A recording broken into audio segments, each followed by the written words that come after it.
엠마오 연구소. 그러니까 지금부터는 그런 얘기를 해볼게요. 자, 그러면은 사실 지금처럼 수련회나 집회나 기도회나 이런 데서 발생하는 우리가 뜨겁게 기도하는 것 혹은 기도하다가 신비한 체험 아니면 감정적 폭발을 하는 것, 이것이 하나님 만나는 것이다 라는 오해가 어떻게 생기게 되었는가, 이제 그 말을 할 거예요. 자, 우리가 보통 이런 것들을 영적인 체험이라 그래요. 근데 한국교회 안에서 영적이라는 말이 엄청나게 곡해되고 오해되고 있어요. 그러니까 보통 예를 들면 그런 말 해볼게요. 그 사람은 영적으로 뭔가 달라. 나는 영적으로 좀 예민한 편이야. 그 사람에게는 영적인 힘이 있어. 여러분, 이런 말 들으면 보통 뭐 떠오르세요? 어떤 거 떠오르세요? 약간 좀 뭔가 신비한 힘, 그쵸? 그러니까 뭔가 좀 뭐랄까, 뭐 제가 실제로 봤던 거지만 뭐 어떤 장소에 가. 그러면 갑자기 싹 둘러봐. 이 건물은 사탄의 힘에게 잡혀 있어. 내가 죽기 기도할 거야. 다 같이 기도합시다. 막 이런 것들 있죠. 이런 것들을 우리는 보통 약간 영적으로 떠올릴 때가 많아요. 그 다음에 약간 좀 이렇게 자의식 과잉에 빠진 분들도 있죠. 자기가 영적으로 예민하대 그래가지고 남들은 느끼지 못하겠지만 나는 뭔가 영적으로 부딪히면 나는 몸이 아프더라고, 막 그런 말을 할 때가 있어요. 그러니까 약간 무속적인 신비적인 그런 걸 영적으로 해석할 때가 있어요. 자, 제가 단호하게 말할게요. 성경에서 이런 맥락으로 영적, spiritual을 언급한 적은 단 한 번도 없습니다. 단 한 번도 없습니다. 단 한 번도. 자, 성경에서 영적을 어떻게 설명할까요? 성경에서 영적을 이야기할 때는 보통 뭐에 대해서 반대를 말하느냐? 육적에 대해서 반대로 많이 말을 합니다. 그러니까 고린도전서 2장에서 3장만 봐도 그렇고요. 그 다음에 로마서 8장도 마찬가지고요. 그러니까 대표적인 구절 몇 개만 볼게요. 로마서 8장 5절입니다. 육신을 따라 사는 사람은 육신에 속한 것을 생각하나 성령을 따르는 사람은 성령에 속한 것을 생각합니다. 그러니까 이 말은 뭐예요? 성령은요, 혹은 영적인 것은요, 육적인 것에 반대되는 것이고, 육적인 것은 뭘 뜻해요? 우리의 욕망을 말해요.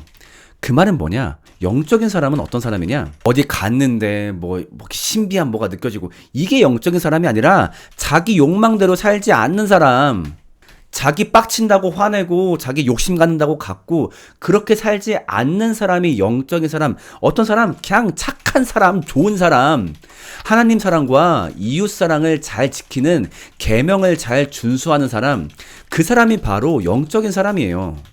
뭐 이런 영적인 걸 말을 하는 게 아니라, 이거 다른 구절도 한번 같이 볼게요. 잠깐만.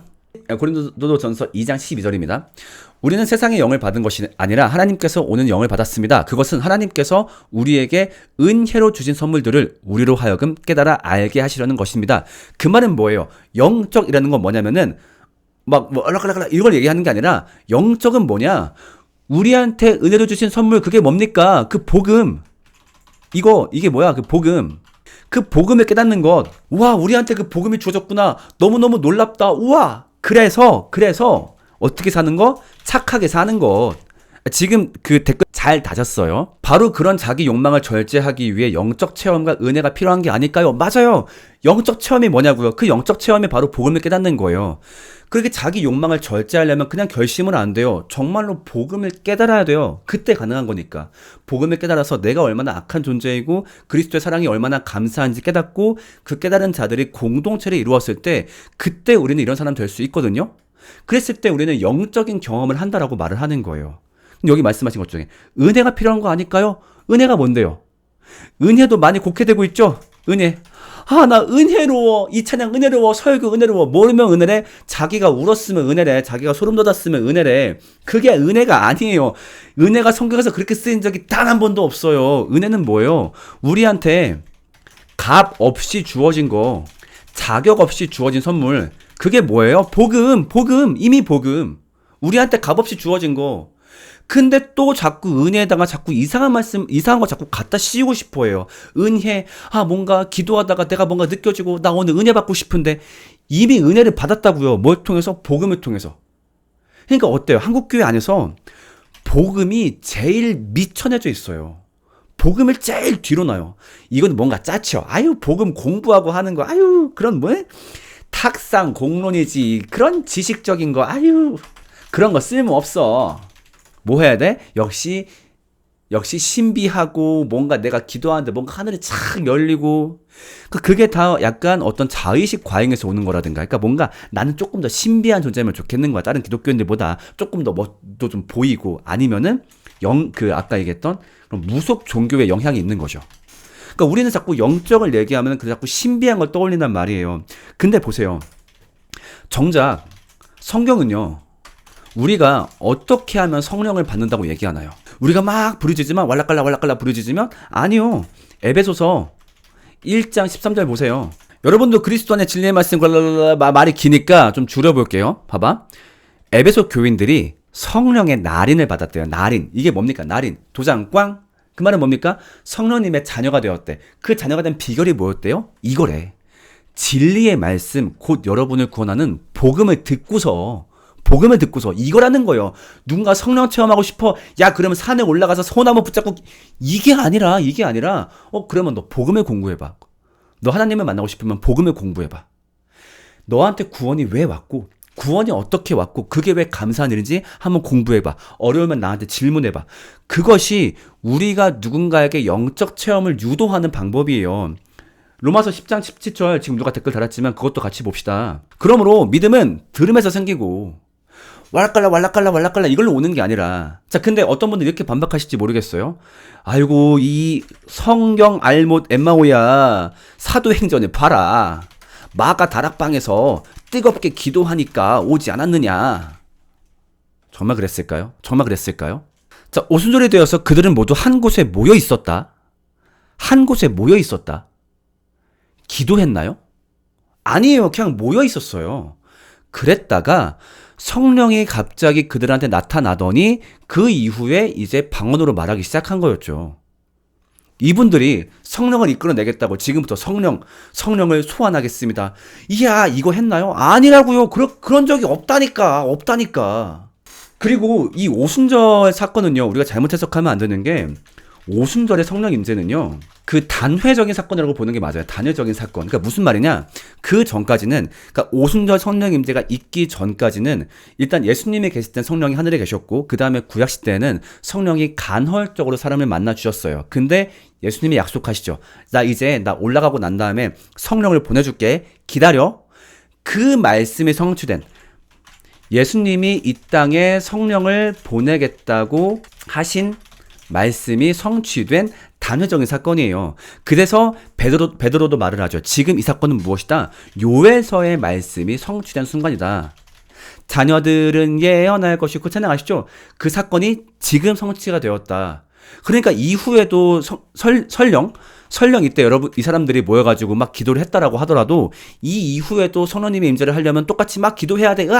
그렇게 가면 안 된다는 거죠. 왜? 이때부터 성령의 임재가 시작되었고 그 다음부터 어떻게 하면 돼요? 성령의 임재 누구나 받을 수 있어. 뭐 하면 돼? 성경이 알려준 대로 하면 돼. 그 방법이 뭐예요? 아까 얘기했던 거 복음을 공부하는 거. 그 다음에 누가복음에서 얘기했던 거 기도하는 거. 근데 어떻게 기도하는 거? 막 이렇게 기도하는 거 말고 그냥 간단해요.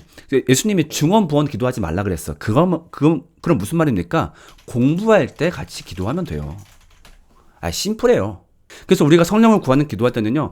공부할 때 같이 기도하면 돼요. 그래서 성령님 우리가 지금 함께 이 복음이 어떤 이야기인지 함께 질문하고 함께 공부하려고 합니다. 성령님 저를 도와주시어서 우리와 함께 하시어서 이 내용들이 우리의 깊은 믿음이 되게 도와주세요. 그렇게 기도하면 돼요. 그리고 어떻게 기도하면 돼요? 끈질기게 기도하면 돼요. 예수님이 그렇게 하랬어요. 계속 구하래요. 그러니까 그 말은 뭐예요? 계속 공부하고 기도하래요. 그러면 우리한테 약속한 성령을 주시겠대요. 그리고 무엇보다 예수님이 어떤 분이십니까? 말씀이 인간이 되신 분이에요. 말씀이 육신이 되신 분. 그러면 누군가가 예수님을 만나고 싶대. 영적 체험을 하고 싶대. 그러면 제일 뭐 하면 돼요? 그 말씀을 공부하면 돼요. 말씀이 육신 되신 분을 만나고 싶어? 그러면 그 말씀을 공부하면 되지. 심지어 그 말씀을 우리한테 정확하게 성경의 형태로 갖다 주셨으니까. 근데 자꾸 이걸 제끼려 그래. 이건 좀 뭔가 짜치인데. 성경 헬라어 단어 중에 로기코스라는 단어가 있어요. 이게 언제 쓰냐면 로마서 12장 1절에. 그러니까 그러므로 형제들아 내가 하나님의 모든 자비하심으로 너를 권하노니 너희 몸을 하나님이 기뻐하시는 거룩한 산 제사로 드리라. 이것이 너희가 드릴 영적인 예배니라. 옛날 성경에 이렇게 번역이 되어 있고 오늘날 성경에는 합당한 예배니라 이렇게 번역이 되어 있어요. 그 말은 뭐냐면요. 이 로기코스라는 단어가 똑같이 쓰여요. 영적인과 합당한 모두가 같은 단어로 써요. 로기코스. 그 말은 뭐예요? 이 개념이 같다는 거예요. 그러니까 우리가 말씀을 위해서 합리적이고 우리가 이성을 활용해서 그것을 분석하는 이 행위가 곧 영적인 행위라는 거예요. 그러니까 우리가 영적인 사람이 영적인 사람이 되고 싶어. 그러려고 막 신비한 체험을 하려 그러고 아니면 영적인 사람이 누구일까? 막 되게 신비한 걸 보는 사람, 이게 영적인 사람인 것이 아니라 이 복음의 말씀을 잘 알기 위해 노력하는 행위, 이것이 가장 영적인 일이고 그것을 잘 알아서 그 복음의 감격에 근거해서 주의 새 계명, 그러니까 하나님 사랑, 이웃 사랑, 이걸 잘 지키는 사람이 영적인 사람인 거예요. 그 사람이 영적인 사람. 툭하면 뭐 어디 가가지고 여기는 영적으로 기운이 이상해. 안 되겠어. 우리 권사님 찾아가자. 우리 권사님은 영적으로 맑으신 분이야. 그분한테 가면은 기도 잘 해주실 거야. 이 개념이 영적이었던 적이 없어요.